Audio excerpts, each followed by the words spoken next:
Yo, what's going on, YouTube, and welcome back to Goal Line Hockey.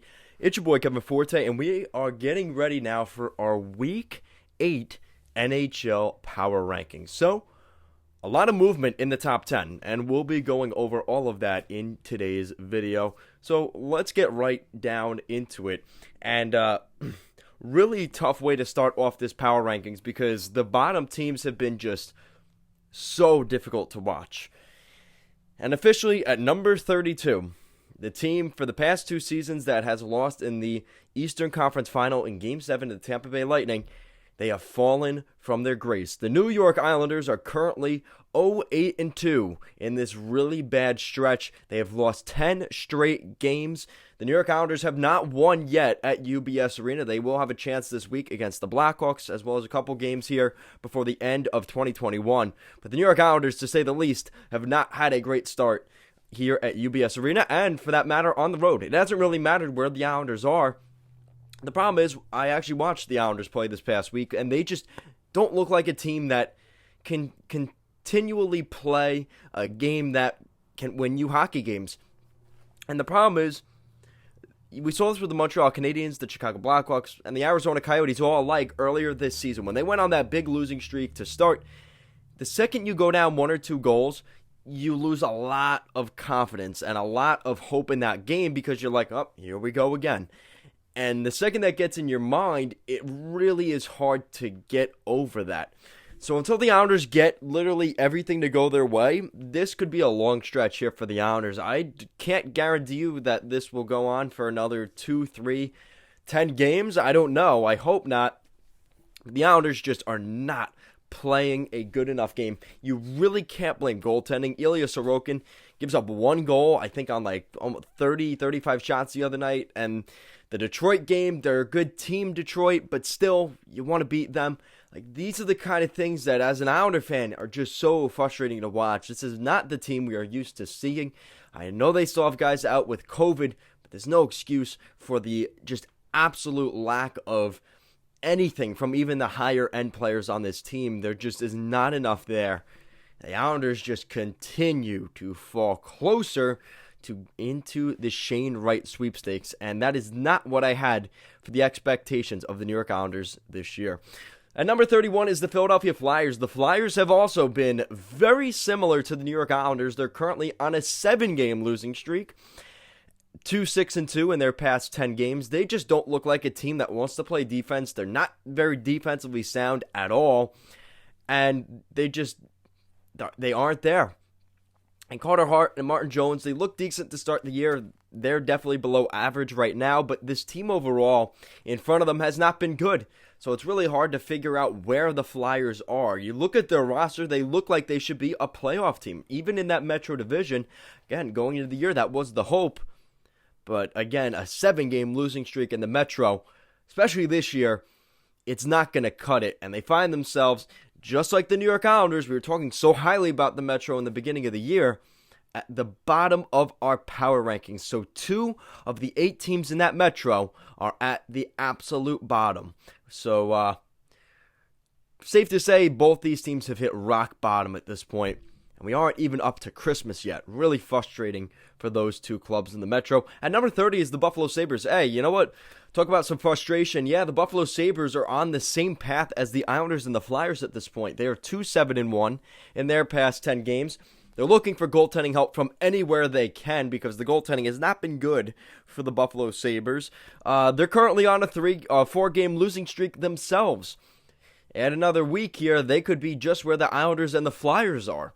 Really frustrating for Buffalo. There's definitely been improvement from some of their players, but this is a team that is still lacking that superstar player. And that's where Jack Eichel would have come into the conversation.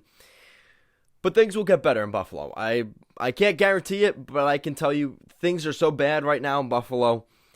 Considering how they started the year, it was almost expected that the Sabres would end up going to this way because teams are taking them seriously with how they started the year. The only problem is they haven't been able to adjust since then, and once teams have a little bit of footage on some of these guys, the Buffalo Sabres have come up absolutely flat. And again, goaltending has been terrible as well.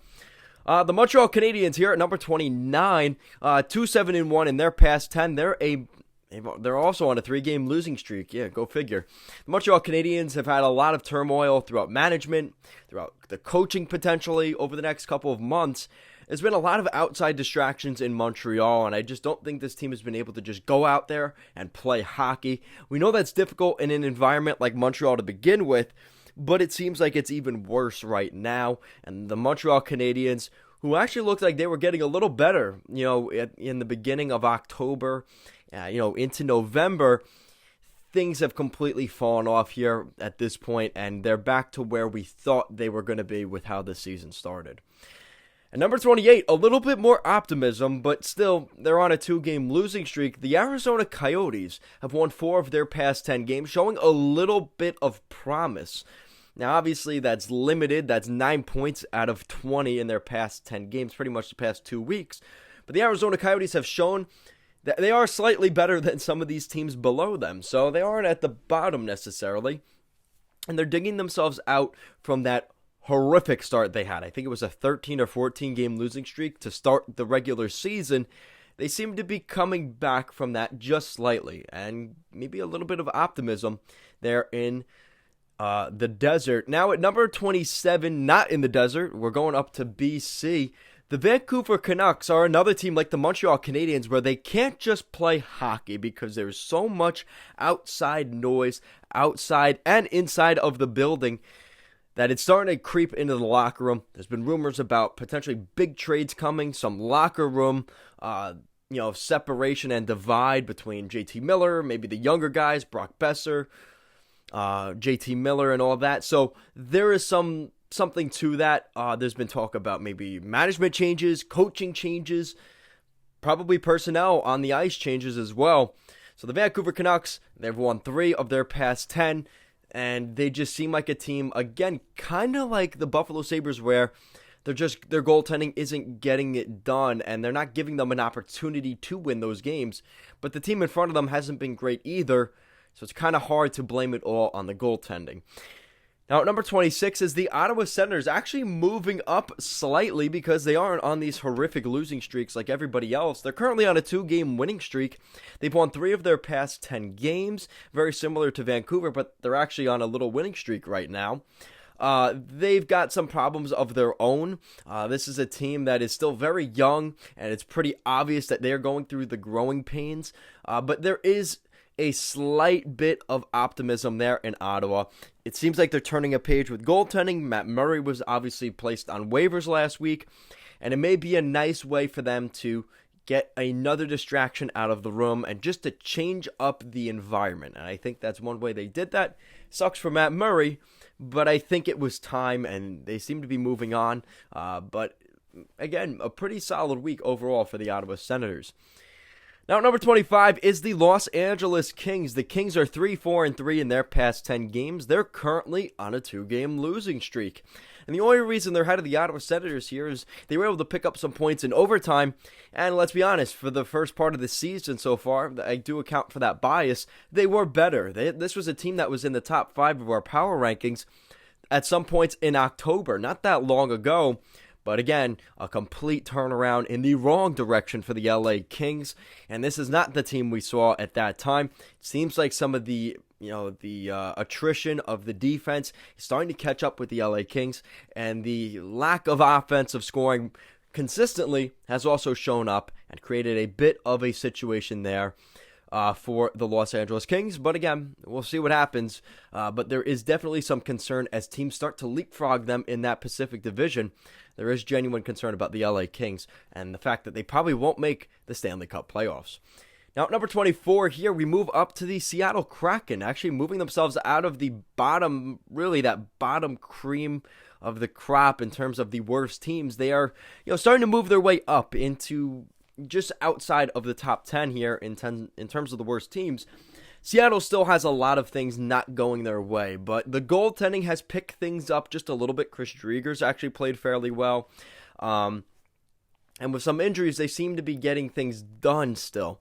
Yanni Gourde in the lineup, a great player there for the Kraken, a great guy to build around for Seattle. And again, this isn't a great hockey team by any sense. They won't be a playoff team, but they're giving themselves an opportunity. And hey, you know what? They're at the they're no longer at the bottom of the Pacific, as the LA Kings are indeed behind them. At number 23 here, we have the New Jersey Devils. The Devils are 2-6-2 in their past 10 games, currently on a 3-game losing streak. Jack Hughes signed a contract extension last weekend. Congratulations there to Hughes.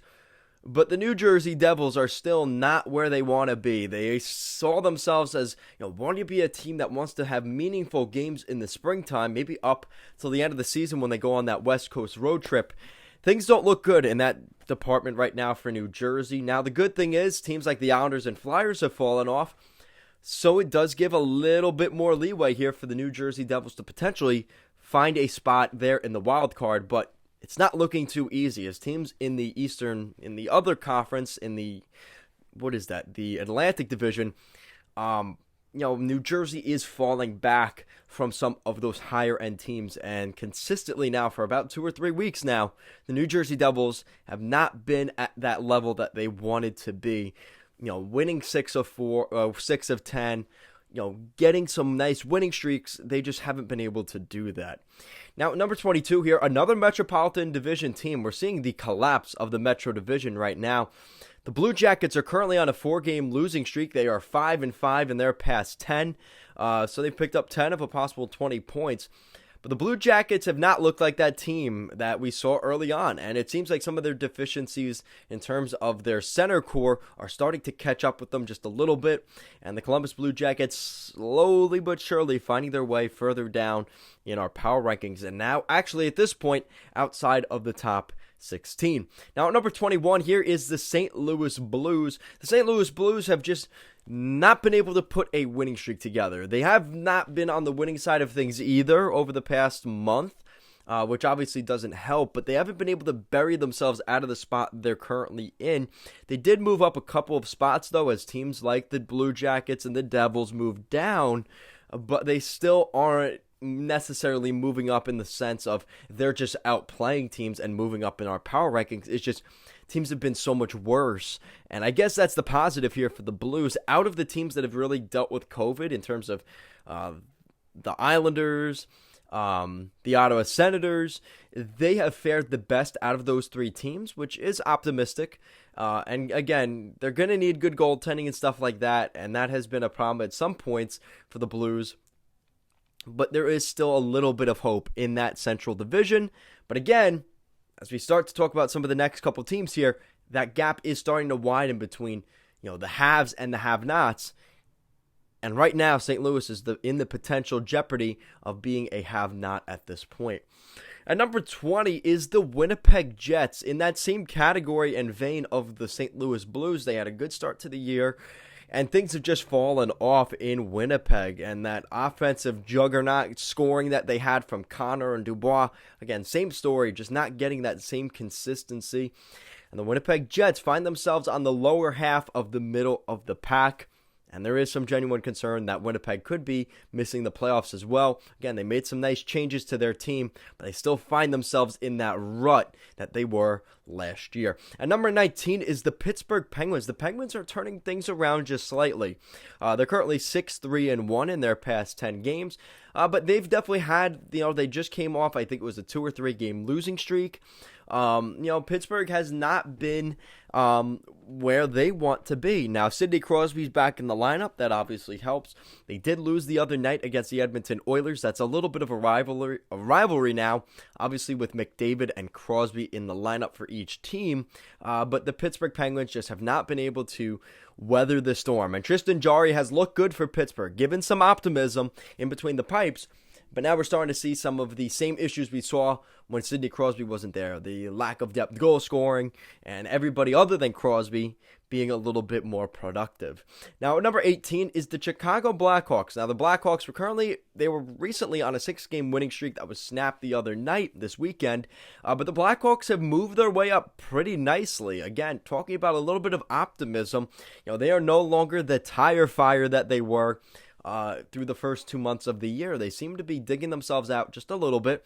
And again, in the Central Division, there is some openings there, and it sounds like Chicago is willing to give themselves an opportunity here. There's still enough time. Again, we're only a quarter of the way through the year, but Chicago, they do have a decent roster, and there is still some hope that they may be able to get things done. Now, again, management-wise, they're definitely going to be keeping an eye on this team because, again, there's new management there. There's new voices and new thoughts. These guys have to play their best hockey. It doesn't matter what you did over the past 2 or 3 years. It matters what you're doing right now for the Chicago Blackhawks. And I think some of these guys, maybe the trade rumors that have been floated out there over the last couple weeks, is giving them maybe that spark or that little kick in the ass that they probably need. And the Chicago Blackhawks are moving up in our power rankings quite significantly this week. Now, number 17, another Central Division team here is the Nashville Predators. Yeah, the Predators have been nothing really to write home about. They kind of had a quiet win streak at the end of October into November. But really, since then, the past 2 weeks have been a little bit slower for Nashville. And again, the lack of goal scoring consistently continues to be a storyline there for the the Nashville Predators. But again, that is just all part of the course. We kind of figured that would happen.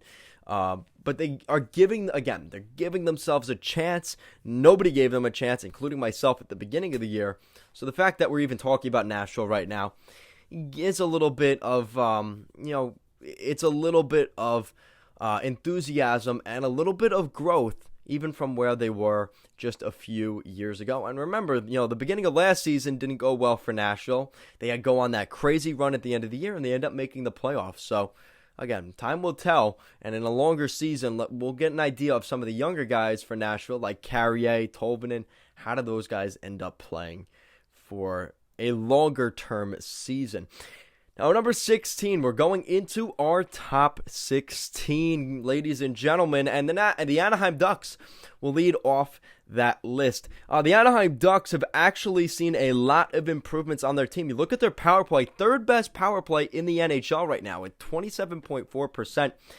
They had one of the worst power plays in NHL history last season, so they've obviously seen a lot of improvement there. Now, we're continuing to see the dynamic duo between Trevor Zegras and Troy Terry completely going off for the Anaheim Ducks. You probably thought I was going to say Jamie Drysdale, right? Troy Terry, another great goal. He seems to be just continuing to do what he does best. And the Anaheim Ducks are finding ways to win hockey games. At the end of the day, that is the key thing for Anaheim. They're getting some good goal scoring. They have a great goaltender in John Gibson. Can they continue to pile on the wins? And again, that Pacific Division looks slightly more difficult than we thought.